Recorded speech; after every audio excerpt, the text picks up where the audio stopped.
Esse aqui é o tema do meu TCC, controle de medicamentos utilizando prescrições digitais seguras. Eu mais ou menos estou trabalhando nele há um ano e meio já, então tudo que eu vou mostrar aqui é mais ou menos uma compilação de todos os artefatos que eu consegui juntar e trabalhar em cima desse assunto.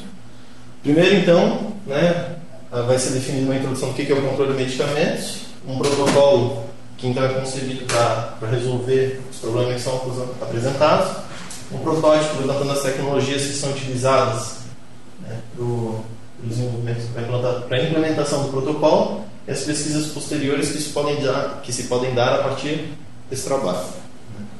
Primeiro, então, uma introdução. O que são os medicamentos controlados?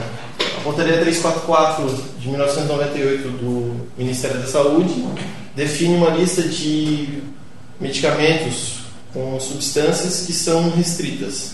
Restrito no sentido de elas precisam de um controle especial, uma autorização especial para poderem ser adquiridas. Nessas listas dos medicamentos controlados se encontram entorpecentes, psicotrópicos, anabolizantes, entre outros, os famosos medicamentos tarja preta.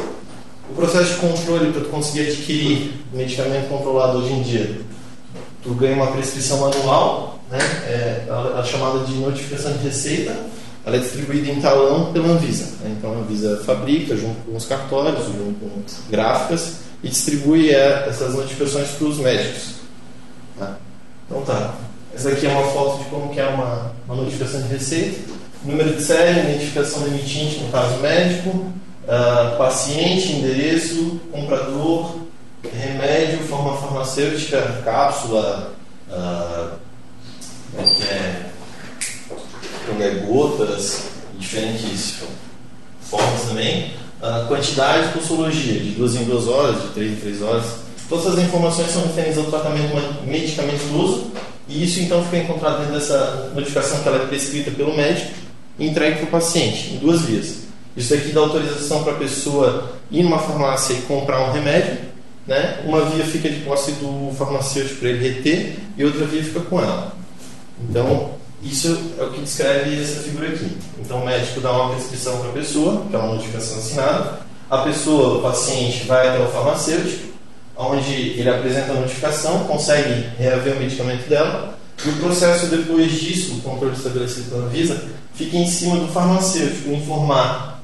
Antes de 2007, essa terceira etapa não existia. A partir de 2007, a única coisa que o farmacêutico precisava fazer era, de posse da prescrição, transcrever as informações dela para o livro de registro específico. Como se fosse um controle da farmácia para as informações, para as prescrições de remédios que estão entrando e saindo. A partir de 2007, então, com a instituição do SNGPC, Sistema Nacional de Gerenciamento de Produtos Controlados pela Anvisa, agora, mensalmente, o farmacêutico ele precisa fazer um comunicado ao sistema com todas as informações que eram então transcritas ao livro de registro específico. Ou seja, agora a Anvisa começa a ter as informações todas dos livros começam a constar dentro do sistema dela. E por último, o farmacêutico, essa quarta etapa, ela já era, então a terceira etapa, que era a transcrição das informações por livro, foi substituída para o SNGPC, e uma quarta etapa é que, dependendo da categoria de medicamentos que está sendo controlado, o farmacêutico precisa reter as receitas durante 5 anos, para fins de fiscalização. Então tá, é assim que funciona o controle hoje em dia. Os problemas referentes a isso: ilegibilidade e imprecisão das informações prejudicam o paciente, tanto do ponto de vista de tratamento medicamentoso, como ele não saber que horário certo, as informações mesmo de como deve ser a posologia do tratamento, ele ter isso incorreto, tanto quanto o médico prescrever um fármaco com o nome comercial dele, não com o princípio ativo. Então a pessoa, ao invés de comprar clonazepam, ela só pode comprar Rivotril, ela fica por... É determinado que os medicamentos sejam prescritos segundo a denominação comum brasileira. É um padrão estabelecido de como se deve referenciar os medicamentos. Infelizmente, nem todos os médicos fazem essa prática na hora de prescrever e acabam usando só o nome comercial. Então a pessoa fica sem a opção de comprar um medicamento genérico. Isso quando o farmacêutico consegue ler com exatidão, consegue interpretar quase a informação que está contida, se não prejudica ele. Então isso é um problema. O documento ele pode ser violado. Essa prescrição de papel ali, se ela for rasgada, se ela estiver muito ilegível, se ela estiver vencida, Existem vários motivos que podem ser considerados para ela ser considerada invalidada. Isso faz com que isso traz a necessidade de retornar ao hospital para retirar uma outra via desnecessariamente. Porque o documento que ele tem a validade, o documento da autorização, se ele tiver violado, eu preciso de um novo documento. O único jeito de conseguir o documento é ainda ter um médico. A má utilização ainda na prescrição, como por exemplo, escrever só um comercial de um fármaco, ou ainda concentrar vários medicamentos numa única prescrição, pode ocasionar inaquisição irregular. Como por exemplo, um médico que prescreve 3 caixas, a pessoa de posse da receita vai até a farmácia e compra só uma, e as outras 2, ou como o farmacêutico é obrigado a reter a receita para poder dispensar isso, para poder justificar essa baixa, ele fica com a retenção da receita. A má utilização, no caso, se o médico tivesse dado 3 prescrições de uma quantidade, ao invés de uma com 3 quantidades, a pessoa poderia ir em diferentes farmácias e comprar os seus medicamentos. Desse jeito, a pessoa, se ela não voltar na mesma farmácia para comprar os medicamentos ali, ela pode ser obrigada a remarcar uma consulta só para conseguir a via, e as outras 2 unidades que estavam ali justificadas, elas podem ser vendidas de maneira irregular. Isso pode gerar uma aquisição irregular.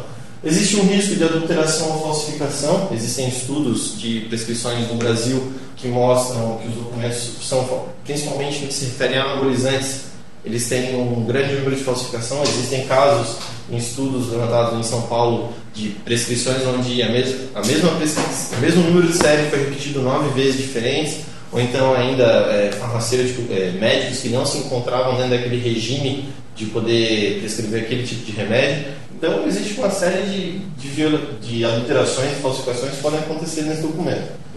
E ainda existe um problema que é a necessidade do armazenamento físico das prescrições. É uma coisa de reter as prescrições durante 5 anos por parte do farmacêutico. Isso gera custos, segundo a bibliografia, no mundo inteiro, prescrições incorretas geram gastos de 50% a 70% a mais nos recursos governamentais destinados a medicamentos.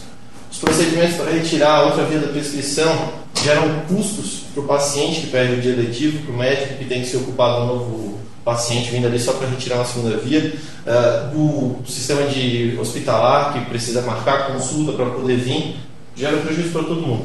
As farmácias precisam gerenciar os dispensórios por 5 anos, e, no geral, a atitude de usar prescrições eletrônicas se mostrou em casos de estudos em um hospital universitário no Brasil. Ela trazia 7 vezes menos erros envolvendo prescrições. Então, só o fato da ilegibilidade e da imprecisão, ela gera 7 vezes o número de erros maior.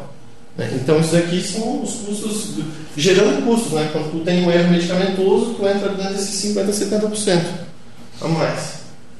Então, as soluções existentes hoje, por parte do governo, para rastrear os medicamentos, é o SNGPC, aquela terceira etapa do fluxo hoje. É um instrumento informatizado para capturar as informações sobre produção, comércio e uso, sobre os medicamentos de controle especial. Só que ele tem um problema hoje, que é o seguinte: o farmacêutico mensalmente precisa acessar o SNGPC, pode acessar o portal da Anvisa, tem o sistema do SNGPC, ele se loga, ele entra, se autentica, e ele precisa fazer a transcrição do livro de registro específico. Existe um serviço disponibilizado pelo SNGPC que recebe um XML com todas as informações parametrizadas. Existe um modelo para os sistemas de farmácias se comunicarem com a SNGPC. Mas as farmácias que não têm um sistema ainda, o farmacêutico precisa entrar lá e fazer a transcrição desses dados. Em virtude dele precisar fazer digitação, as informações acabam criando um monte de inconsistência, de lote de medicamento, de quantidade, de as mais diversas, tudo o que é dado como input ali pode ocasionar em imprecisão. Então dentro de todo esse contexto, que é apresentado nessa situação atual, em 2009 foi instituída a Lei 11.903. Ela instituiu o Sistema Nacional de Controle de Medicamentos. Ele prevê o rastreamento de todas as partes envolvidas no consumo e na dispensação, desde a produção até a dispensação dos medicamentos no Brasil. Esse sistema ele foi proposto, foi assinado pelo nosso presidente e ex-presidente Lula. A ideia dele era de ser implantado em 3 etapas. Essas etapas deveriam estar todas implantadas até esse ano, 2012. é esperado pela indústria, eu andei acompanhando na internet essa semana, que se espera que as normas, as definições se deem a partir desse segundo semestre, 2012. Só que assim, o Sistema Nacional ele agrega todo o SNGPC, ele agrega toda a portaria, ele agrega tudo isso que já é instituído hoje, e ele prevê o rastreamento dessas entidades aqui, né? Ele também prevê um rastreamento em etapas. Ele quer que ele prevê um processo de implantação em 3 etapas. Primeiro, fabricante e fornecedor rastreados. Depois, então hoje eles pararam aqui porque o medicamento ele precisa de um rastreamento único. A Anvisa tinha primeiro sugerido um selo produzido pela Casa da Moeda, mas esse selo ia se mostrar muito caro, ia se mostrar um monopólio em cima da Casa da Moeda, e se resolveu mudar para um Data Matrix. Então hoje em dia os medicamentos, a partir da instituição do SNCM, os medicamentos vão vir com um código de barras que identifica os medicamentos individualmente, né, para daí poder se fazer todo o rastreamento. Então, na primeira etapa, o governo quer rastrear o fabricante e o fornecedor. Numa segunda etapa, ele quer rastrear o comprador, o produto e as unidades. E numa terceira etapa, então, ele quer saber quem que é o consumidor, qual que foi essa prescrição e qual que foi o médico. No que ele trata aqui de prescrição, ele quer saber justamente aquele caso das prescrições que tem vários itens, né? Vários itens numa mesma prescrição, e aqui ele quer a informação de quais itens não foram consumidos, né? Então esse é o modelo instituído pelo Brasil, o novo modelo instituído. Hoje a gente se encontra nessa parte aqui, está sendo definido isso daqui hoje já é definido, né? Então tá, indo de encontro a tudo isso, esse protocolo, eu faço a proposta do protocolo, onde eu viso contemplar todas as informações aqui para baixo. Como isso daqui é o que está definido hoje, tudo que é definido aqui para baixo, o protocolo visa contemplar. Então tá, eu proponho 2 modelos de protocolos, né? Um envolvendo só o médico e o farmacêutico. Como o processo de implantação ele se dá em 3 diferentes etapas, a primeira, a segunda e a terceira, na segunda etapa eu ainda não tenho rastreamento do consumidor final. Então eu posso fazer só médico e farmacêutico. E no terceiro momento, o que é mais fácil eu conseguir distribuir certificado digital para médico e para farmacêutico do que para todos os pacientes do Brasil inteiro, né? Então a primeira proposta do protocolo ela é bem simples, né? O que eu chamo de a versão simplificada. O médico, no seu consultório, ele acessa o sistema Cypher. Cypher é o nome do sisteminha que eu prototipei. Ele assina uma prescrição e ele envia para uma central de prescrições. Então a pessoa vai no médico, ele gera uma prescrição e envia para a central. A pessoa sai do médico, vai na farmácia, chega no farmacêutico e diz: eu quero comprar o meu medicamento. O farmacêutico então envia uma requisição para a central de prescrições informando quem que é o paciente que está querendo comprar. No caso, no meu sistema eu estou usando o CPF. Como a gente não tem um identificador único ainda, eu estou usando o CPF, chega e informa o CPF da pessoa, a central de prescrições levanta todas as prescrições pendentes para aquela pessoa, para aquele paciente, envia para o farmacêutico. O farmacêutico, junto do paciente, escolhe qual que é a prescrição, qual que é o medicamento que deseja ser comprado, dispensado.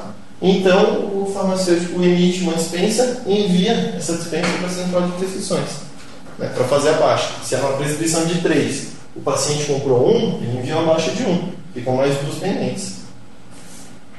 Então essa fica sendo a anotação formal do protocolo, né? O médico envia para o servidor uma order, que eu chamo assinada por ele e cifrada para o servidor, com a chave pública do servidor para fins de confidencialidade, autenticidade e confidencialidade. Depois o farmacêutico, daí no segundo passo, quando a pessoa vai até a farmácia, o farmacêutico envia para o servidor uma mensagem, que é um request do paciente assinado pelo farmacêutico e cifrado com a chave pública do servidor, fim de confidencialidade também.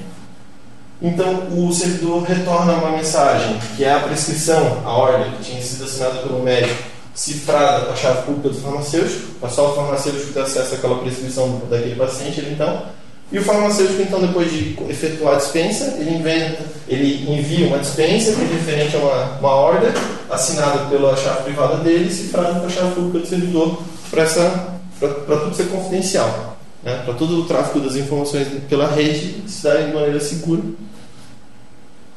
Aqui fica a versão um passo a passo. A figurinha não ficou tão boa pelo tamanho do slide, Mas é assim, ó, preenchimento das informações, uma assinatura digital, é gerado um documento eletrônico, esse documento ele é enviado para o servidor, então aqui eu tenho o meu signer, que é a minha versão cliente, isso aqui é a minha central de prescrições, é enviada a prescrição, quando ele recebe a prescrição e ele valida a assinatura. A assinatura é válida? Não. Então o signer ele traz um erro. Se a assinatura for válida, ele salva essa prescrição e retorna uma mensagem de sucesso. Sua prescrição foi enviada com sucesso, ou a dispensa. De maneira análoga com algumas outras etapas, acontece para a dispensação. Agora, a versão completa do protocolo, já envolvendo o rastreamento de todas as informações que o Sistema Nacional de Controle de Medicamentos visa.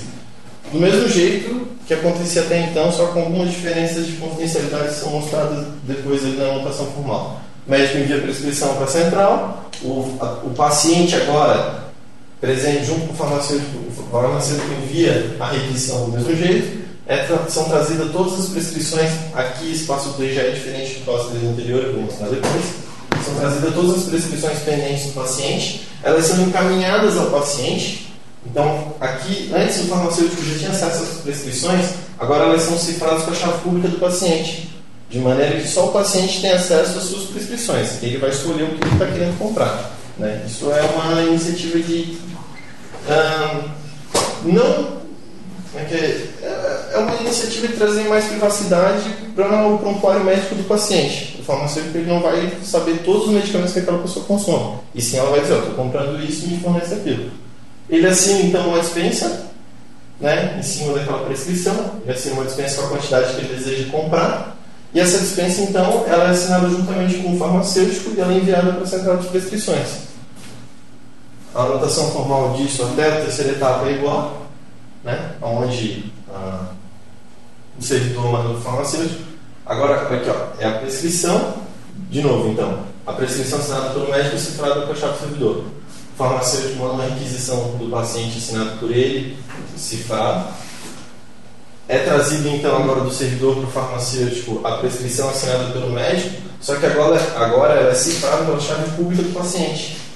De maneira que na quarta etapa, a única coisa que o farmacêutico faz é encaminhar essa prescrição para o paciente. É a mesma informação. Né? Por quê? Porque aqui ele não vai ter acesso a nada, ele não vai conseguir ver o que é, ele só precisa fazer o papel de encaminhamento. Uma vez que o paciente tem acesso à prescrição, ele consegue emitir uma dispensa baseada naquela prescrição, assinada então pela chave dele e cifrada pela chave pública do farmacêutico, que é enviada para aquele farmacêutico. O farmacêutico então assina toda a dispensa que o paciente tinha assinado, ele assina em cima e manda para o servidor, e o servidor faz abaixo. As identidades que são sugeridas, né, a contextualização do trabalho com a realidade atual é mais ou menos assim. Em 2012, agora, o ECFM foi instituído como a carteira de identidade do médico. Né, é o CRM digital. Então, isso a partir de agora é um certificado emitido dentro da ICP Brasil, com validade legal e jurídica, só que é específico para a categoria dos médicos, o mesmo molde do EOAB, do seguros também, eu esqueci qual que é. Então, a identidade digital do médico para o sistema viria muito bem a calhar aqui é o ECRM, o ECFM. A identidade do farmacêutico, como não existe uma identidade digital para o farmacêutico, ela poderia ser substituída por um ECPF. Né? Tanto o farmacêutico quanto o paciente eles poderiam utilizar de ECPFs, né, para poder fazer a sua autenticação junto ao sistema. E mais para frente, uma vez que isso aqui contemplando a primeira e a segunda etapa, ou então até as três etapas. E mais para frente, um protocolo mais avançado ainda, ele poderia trazer o uso do RIC, né, como a maneira de autenticação. Então, toda a anotação formal que é desenvolvida aqui, ela continua válida para qualquer um desses três cenários. Né? A força do protocolo se baseia em que é independente a utilização da tecnologia de autenticação. Né? As características de confidencialidade, de autenticação e de não repúdio, do jeito que elas são concatenadas, elas tornam o processo seguro. Então tá.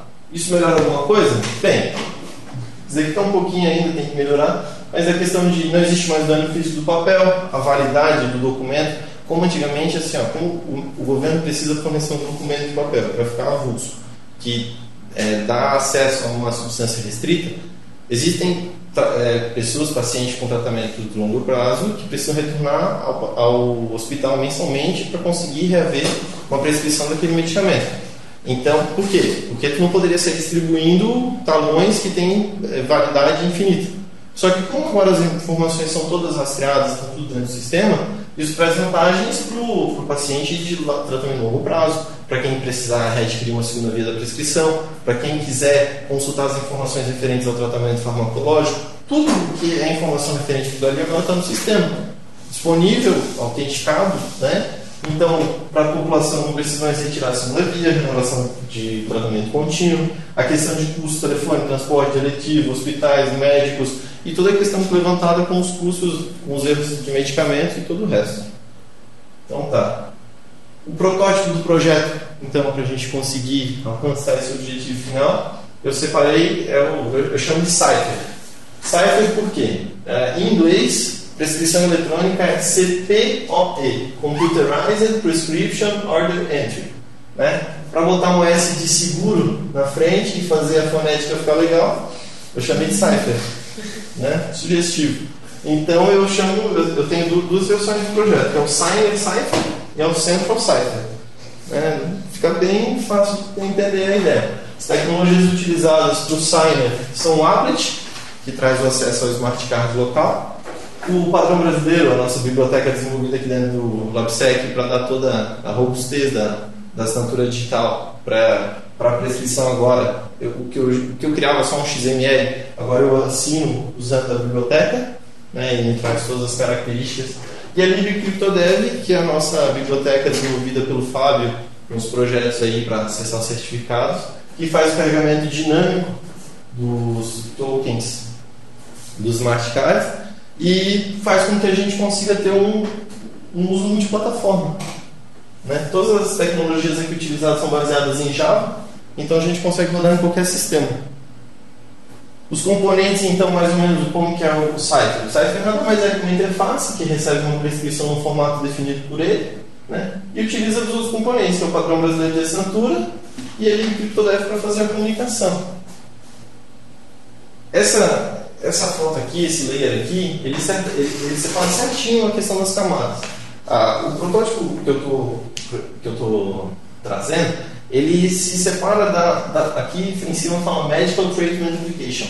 Então, assim, é possível emitir prescrições assinadas sem diretamente afetar a aplicação médica ou o sistema do hospital e por aí vai. O Applet ele é portátil, essa é a vantagem dele. Então, eu poderia até mesmo fazer uma interface dentro do sistema do hospital, de qualquer lugar onde se deseja implantar. E o que o Cipher ele fica é aqui, ó, The Digital Signature Application Layer. É a camada de assinatura digital. Isso aqui se separa do PKCS11 e se separa do sistema médico. Fica justamente com uma biblioteca de assinatura digital, com um programa de assinatura digital e um programa que verifica a assinatura. É isso que o Cipher faz. Então eu consigo jogar ele dentro de qualquer sistema e o fato de eu ter essa separação entre o PK aqui torna ele independente de aplicação e aqui torna ele independente de plataforma. Então tá, a central, esse dali para o aplicativo que faz as assinaturas. Na verdade é um assinador de documentos. Né? Para a central, a tecnologia utilizada foi o Java, pela vantagem da gente já ter os códigos de referência tudo na linguagem nativa. Banco de dados no SQL, uma Apache Tomcat para fazer o Container Web e o TLS, que é o SSL que a gente conhece, em todas as partes que é desejada a troca de informações confidenciais com o servidor, eu substituo por o TLS que ele me fornece a mesma característica. Eu ganho desempenho em cima do padrão melhor estabelecido e ele me faz uso dessa tecnologia. Os casos de uso do sistema, mais ou menos, então, o médico ele emite uma prescrição e envia a prescrição. O paciente ele consegue consultar a segunda via da prescrição. O farmacêutico ele consegue consultar as prescrições pendentes para um paciente. E ele ainda consegue emitir uma baixa, uma compra de um remédio. Isso aqui é mais ou menos o banco de dados. Então, a gente tem um remédio, a gente tem um médico, a gente tem um paciente, a gente tem um farmacêutico e a gente tem uma baixa e uma prescrição. Então, uma prescrição tem um paciente pode ter várias prescrições. Uma prescrição tem um remédio só, mas um remédio pode estar em várias prescrições, e por aí vai. Uma dispensa tem um farmacêutico, e uma prescrição pode ter várias dispensas, né? Então, assim, mais ou menos é um modo de como se dá. É bem simplesinho, mas a ideia é só trazer informações bem básicas.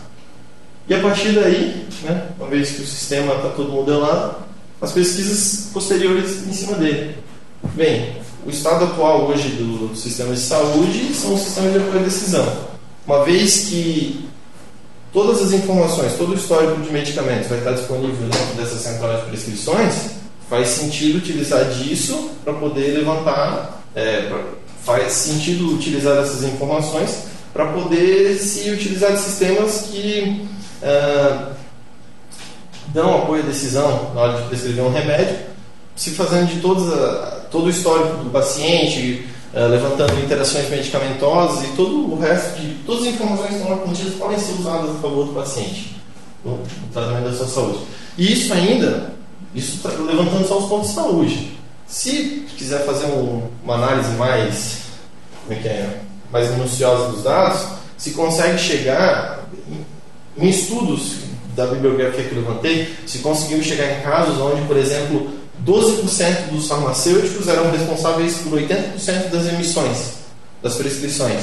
Ou então, nenhum farmacêutico, ou então outros casos onde em 10 farmacêuticos, num conjunto de 87 médicos, tu não tinha ninguém que emitia mais de 10 prescrições por ano, e num conjunto de 13, tu tinha, esses 13 emitiam mais de 1.000 cada uma. Então existe aí um interesse de se controlar, médicos que podem estar ganhando dinheiro prescrevendo medicamentos de uma certa indústria e por aí vai. Então todas as informações ficam disponíveis, né, para pesquisas posteriores depois. Porque se quiser trabalhar em cima disso, se quiser rastrear, se quiser identificar, fica disponível depois. Né? Bem, esse é o meu trabalho de